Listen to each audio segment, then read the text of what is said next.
Welcome to Magnolia. This neighborhood is a place of quiet and tranquility, home to Seattle's largest public green space and more beaches, viewpoints and walking trails than you could ever get tired of visiting. Hi, I'm Ruben from Seattle's mortgage broker. Magnolia is the neighborhood of choice for anyone who wants to live within city limits, yet be free from its stresses and live close by the water or nature. So come with me as we explore this neighborhood and we can discuss what it might take for you to call Magnolia home. Let's go.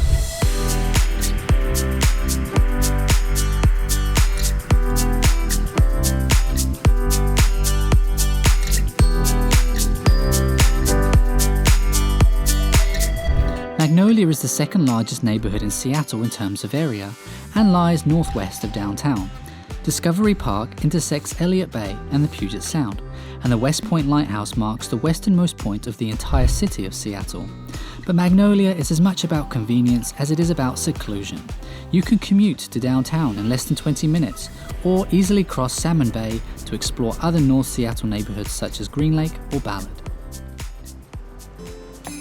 There's no better place to start off your day in Magnolia than at the neighborhood's main attraction, Discovery Park. But before you get here, take a stop at Petite Pierre Bakery for a hot cup of coffee and a Parisian-style flaky croissant on a crisp weekday morning while the lines are more manageable. Then head to this massive 534-acre park, which takes up a large chunk of this neighborhood and is Seattle's largest public park. Here you'll find nearly 12 miles of walking trails, multiple beaches, and plenty of picturesque picnic spots with spectacular views across the Cascade and Olympic mountain ranges.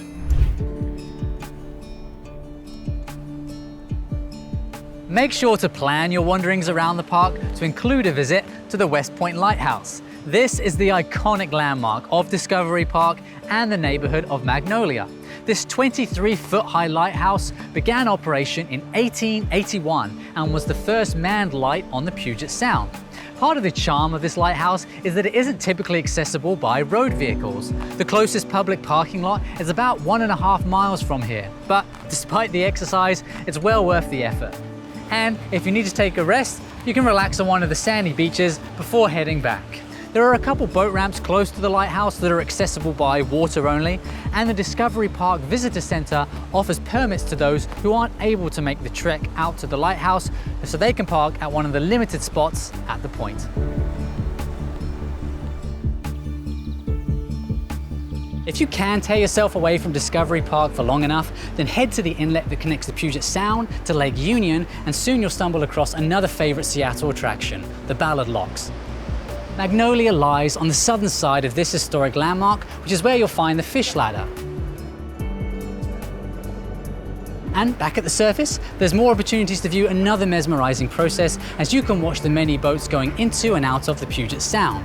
These are the busiest locks in the country, and the many tourists line the walkways to get a view of the way that these water levels rise and fall. This is a great attraction with a lot of real-life education on the salmon life cycle and an engineering marvel that are the locks. On the north side of the locks, there's a lot more to see and do in Ballard, which you can see in more detail on our Ballard neighborhood tour on our YouTube channel. Now let's take a moment to talk about the real estate market in Magnolia. Home prices here are booming, with an increase of almost 17% over the past 12 months according to Zillow, which is both a higher percentage increase than the Seattle city average and means that home prices in this neighborhood are about 40% higher than the city average as well. The median sales price of homes in Magnolia are now upwards of $1.2 million versus the Seattle average of just shy of $900,000.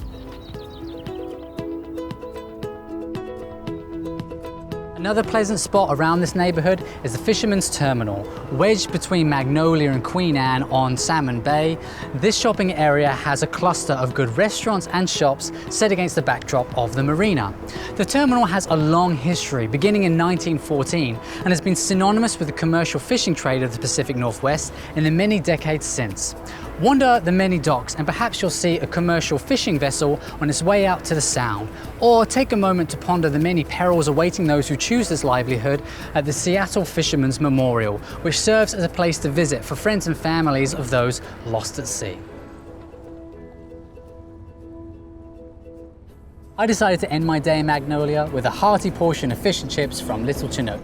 The terminal offers many eateries that have outdoor spaces for you to enjoy your food with a view of the water. Well, that about wraps up our tour of Magnolia. If you liked this video, if it was helpful, please hit that like button, subscribe to our channel, and tap that notification bell for you to stay updated with the weekly Seattle area real estate videos that we produce. If you could see yourself living in Magnolia, anywhere else around the Seattle area, please give us a call or visit our website, and we'll see you next time. Cheers.